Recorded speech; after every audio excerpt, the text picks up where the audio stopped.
আল্লাহ পাক বলছেন, উপদেশ মানে তো তারা, কোরআন শুনে তো তারাই, কোরআন হাদিসের কথা তারাই শুনবে, নসিহত উপদেশ তারাই শুনবে, তারাই মানবে যাদের মধ্যে আল্লাহর ভয় আছে।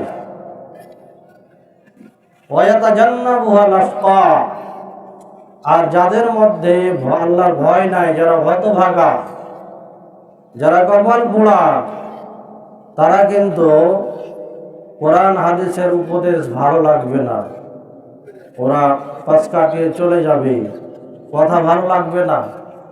আজকে দেখেন যে সালাম ফিরার পরে পরে কি বিশৃঙ্খল একটা পরিবেশ সৃষ্টি হয়েছে। দেখেন রাসূল সাল্লাল্লাহু আলাইহি ওয়াসাল্লামের জামানাটা কেমন ছিল।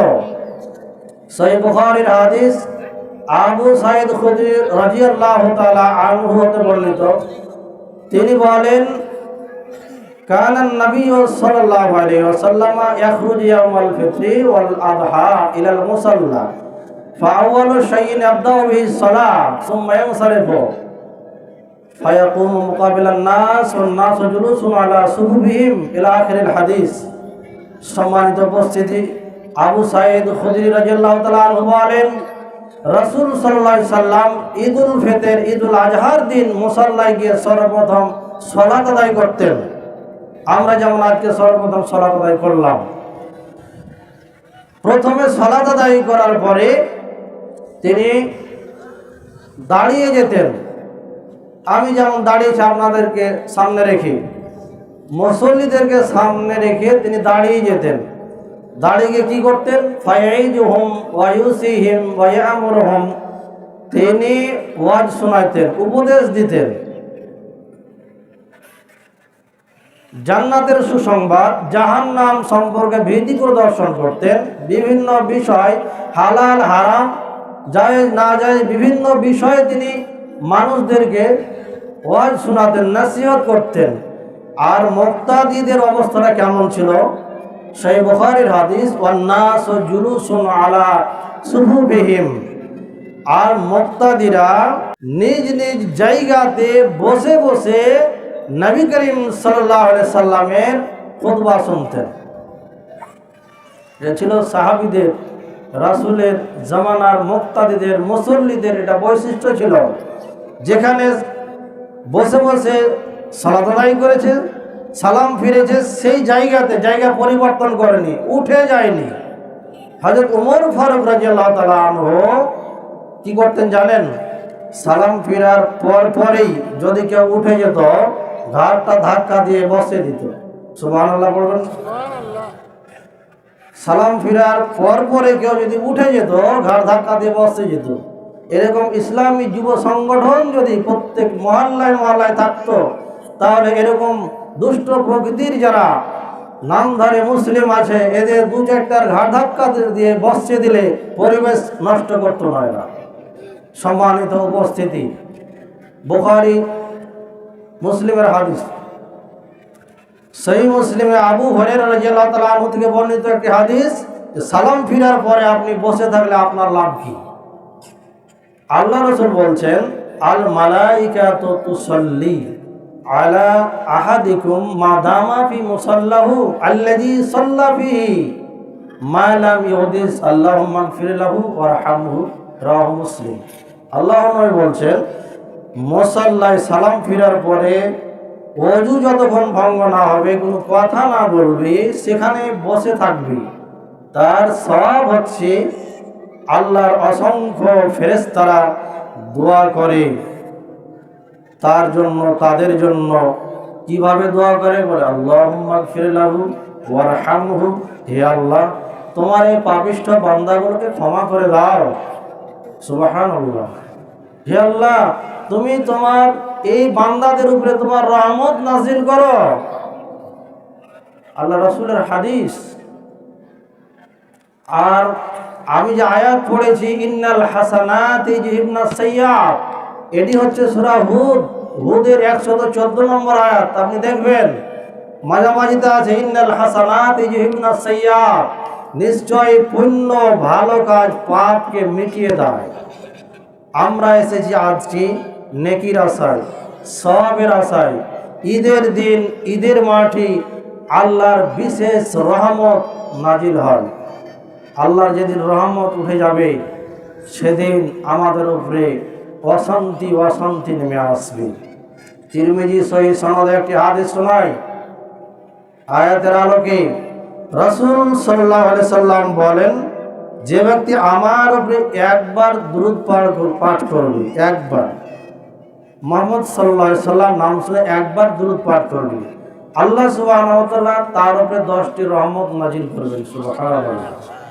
এক নম্বর পুরস্কার, একবার দুরূদ পড়লে আল্লাহ সুবহানাহু ওয়া তাআলা তার উপরে 10টি রহমত নাজিল করবেন। আর 2 নম্বর হচ্ছে 10টি গুনাহ, 10টি পাপ মিটিয়ে দিবেন, ক্ষমা করে দিবেন। সুবহানাল্লাহ।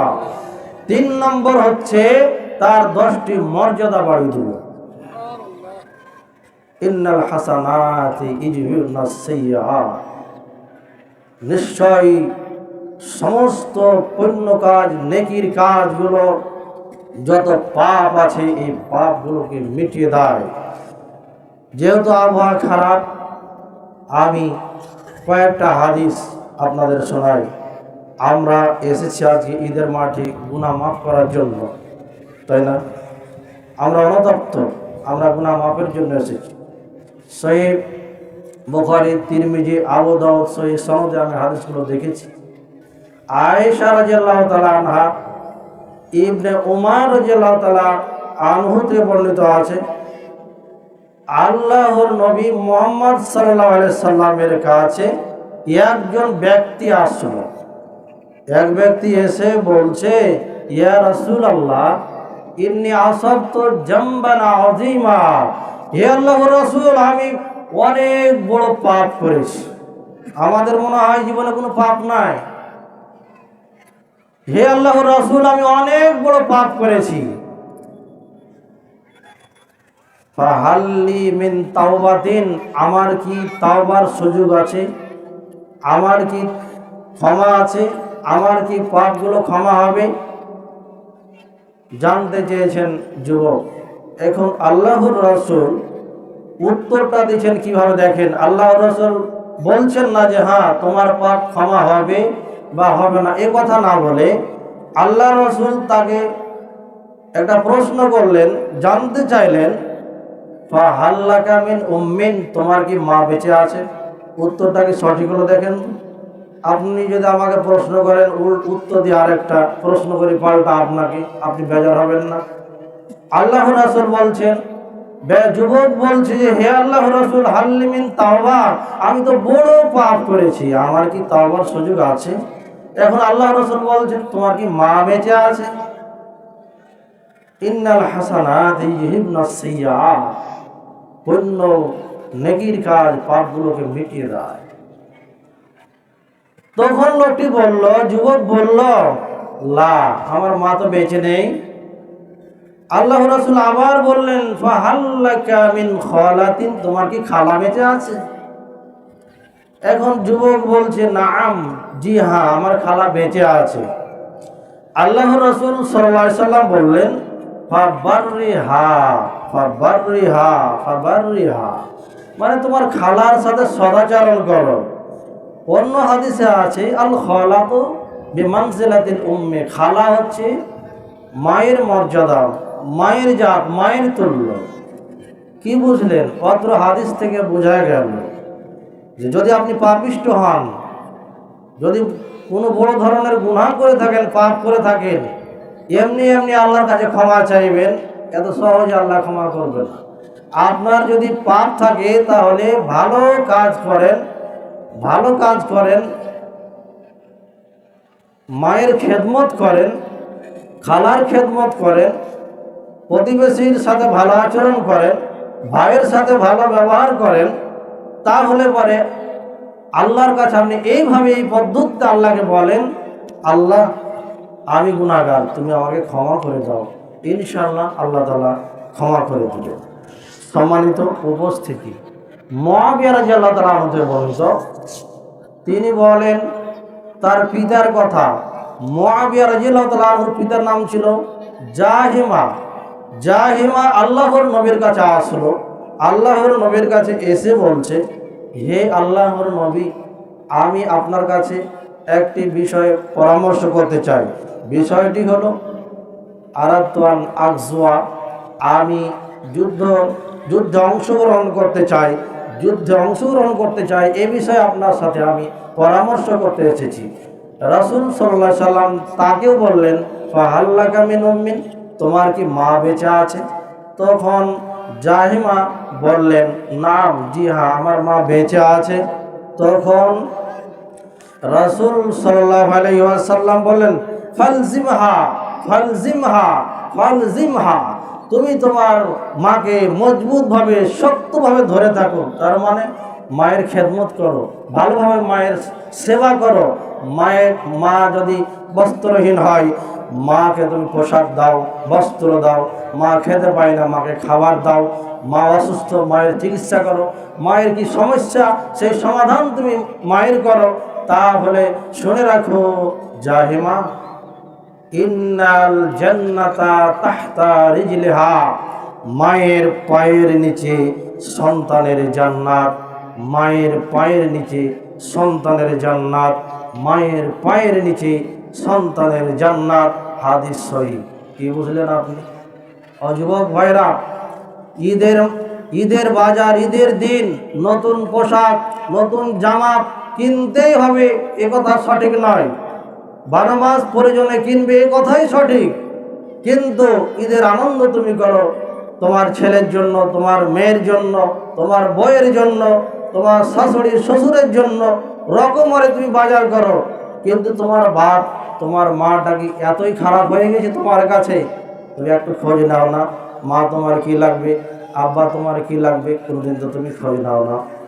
সম্মানিত উপস্থিতি, সহিহ সনদ তিরমিজি, আয়েশা রাদিয়াল্লাহু তাআলা আনহা বলেন, রাসূল সাল্লাল্লাহু আলাইহি সাল্লাম একদিন আমাকে বললেন, আয়েশা, যে তুমি কি জানো আমি জান্নাতে গেলাম, দাখালতুল জান্নাতা, আমি জান্নাতে প্রবেশ করলাম, সামি'তু ফিহা কিরাআতান, জান্নাতে প্রবেশ করে আমি কিরাত শুনতে পেলাম, কোরআন শুনতে পেলাম, সুমধুর কণ্ঠে কোরআন তেলাওয়াত শুনতে পেলাম। আশেপাশের মালাইকা ফেরেশতাদেরকে জিজ্ঞাসা করলাম, মান হাজা, উনি কে? কোরআন তেলাওয়াত করছে জান্নাতের মধ্যে এত সুমধুর কণ্ঠে, উনি কে? ফেরেশতারা তখন বললেন, হে মুহাম্মদ সাল্লাল্লাহু আলাইহি ওয়াসাল্লাম, তিনি হচ্ছেন আপনার সাহাবী, তিনি হচ্ছেন আপনার সাহাবী, তিনি হচ্ছেন আপনার সাহাবী। কি বললেন আপনি? হারেসা বিন নোমান, মানে নুমানের ছেলে হারেসা, আপনার সাহাবী হারেসা উনি। ফেরেশতারা যখন হারেসার পরিচয় দিল যে আপনার সাহাবী হারেসা, তখন আল্লাহর নবী আবার বললেন, আচ্ছা ফেরেশতারা, এত সম্মানিত সে কিভাবে হলো? আমার সাহাবী হারেসা এত সম্মানিত কিভাবে হলো? তখন ফেরেশতারা বলল, পৃথিবীর বুকে যত মানুষকে সম্মান করত, পৃথিবীতে যত মানুষ ছিল, হাদিসে আছে, মাল্লাম ইয়ারহাম সাগীরানা ওয়ালাম ইউআক্কির কাবীরানা ফালাইসা মিন্না, যে বড়দের শ্রদ্ধা সম্মান করে না, ছোটদের ভালোবাসে না, স্নেহ করে না, সে আমি নবীর উম্মত হতে পারে না। তো পৃথিবীতে সে মানুষকে সম্মান করত ঠিক, কিন্তু যত মানুষকে সম্মান করত তার চাইতে বেশি সম্মান করত তার মাকে। সুবহানাল্লাহ, হাদিস সহিহ। কি বুঝলেন? তাহলে আপনি 1 মাস ব্যাপী সিয়াম সাধনা করলেন, আপনার মা আপনার উপরে বেজার, আপনার বাবা আপনার উপরে বেজার, অসন্তুষ্ট, আপনি জান্নাত কিনতে পারবেন না। আপনি আজকে তওবা করেন আল্লাহর কাছে, হে আল্লাহ, আমি বড় গুনাহগার, তুমি বড় ক্ষমাবান, তুমি আমাকে ক্ষমা করে দাও। আল্লাহ, তুমি আমাদের সবাইকে মাফ করে দাও। আল্লাহুম্মা আমিন। সম্মানিত উপস্থিতি, ঈদ শব্দটি, ঈদ মানে হচ্ছে, ঈদ শব্দটি আল আইদ শব্দ থেকে এসেছে। এর অর্থ হচ্ছে আর রুজু, আরবিতে আরেকটি অর্থ হচ্ছে আর রুজু। রুজু মানে প্রত্যাবর্তন করা, ফিরে আসা। কোনো ব্যক্তি চলে যাওয়ার পরে আবার আসাকে, বারবার আসাকে রুজু বলা হয়, ঈদ বলা হয়। তো আপনি যাকে খুব মহব্বত করেন, ভালোবাসেন, সেই যদি বারবার আপনার আশেপাশে থাকে, তার প্রতি মায়া, মমতা, ভালোবাসা বেড়ে যায়।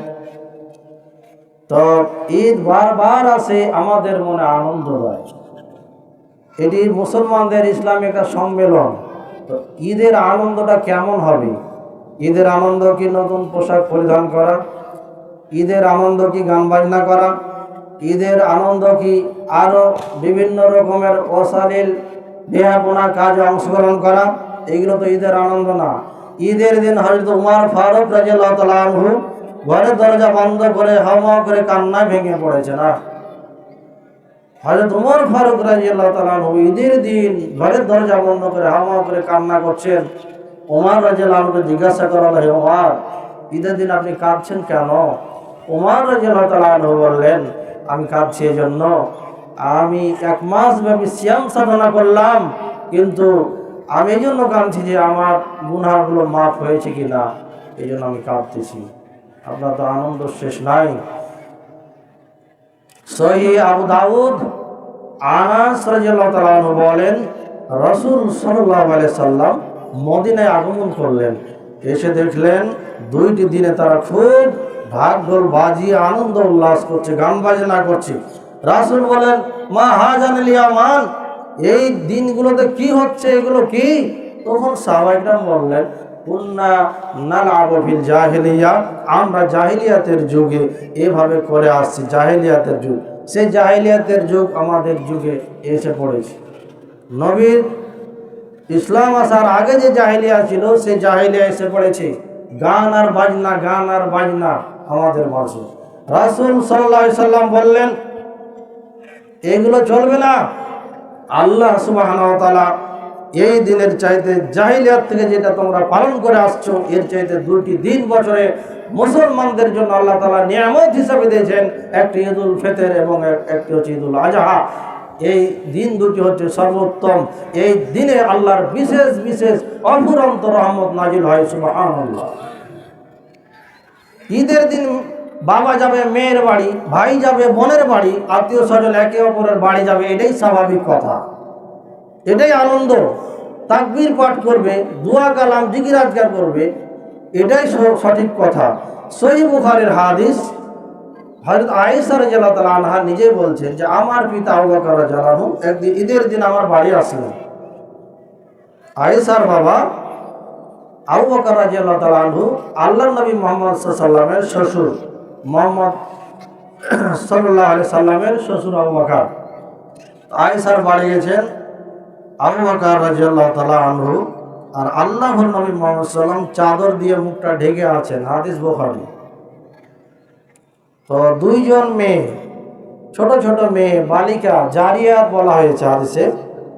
তো 2 জন মেয়ে বুয়াস যুদ্ধে অংশগ্রহণকারী, যারা বুয়াস যুদ্ধে অংশগ্রহণ করেছিল, তাদের স্মৃতিগাথা গান তারা গাইতেছিল। আর আল্লাহর নবী চাদর দিয়ে মুখ ঢেকে বসে আছেন। আবু বকর রাদিয়াল্লাহু তাআলা আনহু এসে গেছেন, এসে দেখছেন গান গাইছে বালিকা 2 জন। তখন আবু বকর রাদিয়াল্লাহু আনহু ধমক দিলেন। হাদিসে শব্দ এসেছে যে ফান্তাহারাহুমা, আবু বকর ধমক দিলেন, এই বন্ধ করো, কি শুরু করেছো, গান শুরু করেছো, বন্ধ করো। তখন আল্লাহর নবী মাথা থেকে চাদরটা হটাইলেন, সরিয়ে দিলেন। সরিয়ে দিয়ে বলছেন, দাআহুমা ইয়া আবু বকর, দাআহুমা ইয়া আবু বকর, দাআহুমা ইয়া আবু বকর। আবু বকর ছেড়ে দাও, ছেড়ে দাও, বাধা দিও না, বাধা দিও না।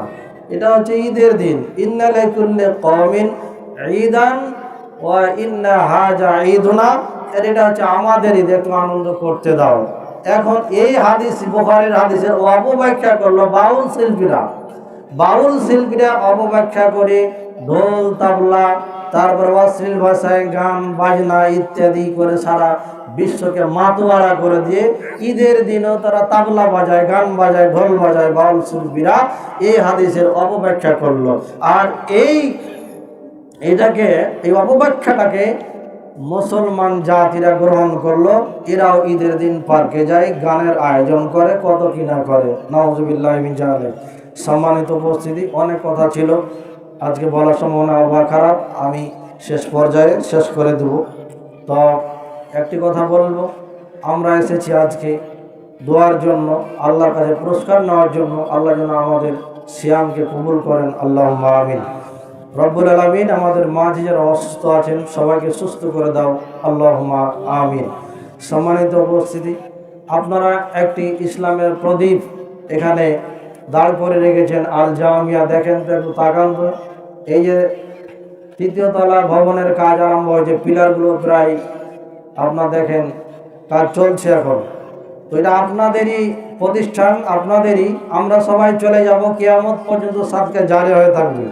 তো মাদ্রাসা কমিটির পক্ষ থেকে মোড়ে মোড়ে, জয়েন্টে জয়েন্টে, পয়েন্টে পয়েন্টে লোক নিয়োগ আছে, কিন্তু আপনারা যাওয়ার পথে মন খুলে আন্তরিকভাবে যে যা পারবেন সাধ্য অনুযায়ী দান করবেন। এই সুযোগ সামনেবার না আসতে পারে, আপনি অন্ধকার কবরে চলে যেতে পারেন, এটা সাদকা জারি হয়ে থাকবে। আল্লাহ তাআলা আমাদের সবাই কবুল করুন, আল্লাহুম্মা আমিন। রব্বুল আলামিন আমাদের মাঝে যারা অসুস্থ আছে সবাইকে সুস্থ করে দাও, আল্লাহুম্মা আমিন। রব্বানা আতিনা ফিদ দুনিয়া হাসানাতাও ওয়া ফিল আখিরাতি হাসানাতাও ওয়া কিনা আযাবান নার। আমিন বলুন সবাই, আমিন। রব্বানা যালামনা আনফুসানা ওয়া ইল্লাম তাগফির লানা ওয়া তারহামনা লানাকুনান্না মিনাল খাসিরিন। আমিন। সবাই বলুন, রব্বিরহামহুমা কামা রাব্বায়ানি সগীরা। রব্বিরহামহুমা কামা রাব্বায়ানি সগীরা। রব্বুল আলামিন আমাদের মাঝ থেকে আমাদের আত্মীয় স্বজন, বাবা মা, ভাই বোন, ছেলে মেয়ে, পাড়া প্রতিবেশী, গ্রামবাসী যারা অন্ধকার কবরে চলে গেছে, আর কোনোদিন ফিরে আসবে না, কি অবস্থায় আছে জানি না আল্লাহ। সিয়াম সাধনা করেছি 1 মাস, ঈদের সলাতে উপস্থিত হয়েছে আল্লাহ। আল্লাহ আমরা দান করেছি আল্লাহ, তোমার কাছে দোয়া করছি আল্লাহ, তুমি তাদেরকে মাফ করে দাও, আল্লাহুম্মা আমিন। রব্বিগফিরলি ওয়া লিওয়ালিদাইয়া ওয়া লিল মুমিনিনা ইয়াওমা ইয়াকুমুল হিসাব। রব্বিরহামহুমা কামা রাব্বায়ানি সগীরা। আল্লাহুম্মা সাল্লি আলা মুহাম্মাদিন ওয়া আলা আলি মুহাম্মাদ কামা সাল্লাইতা আলা ইব্রাহিম ওয়া আলা আলি ইব্রাহিম ইন্নাকা হামিদুম মাজিদ। আল্লাহুম্মা বারিক আলা محمد وعلى آل محمد كما باركت على إبراهيم وعلى آل إبراهيم إنك حميد مجيد. سبحانك اللهم وبحمدك أشهد أن لا إله إلا أنت أستغفرك وأتوب إليك. السلام عليكم ورحمة الله.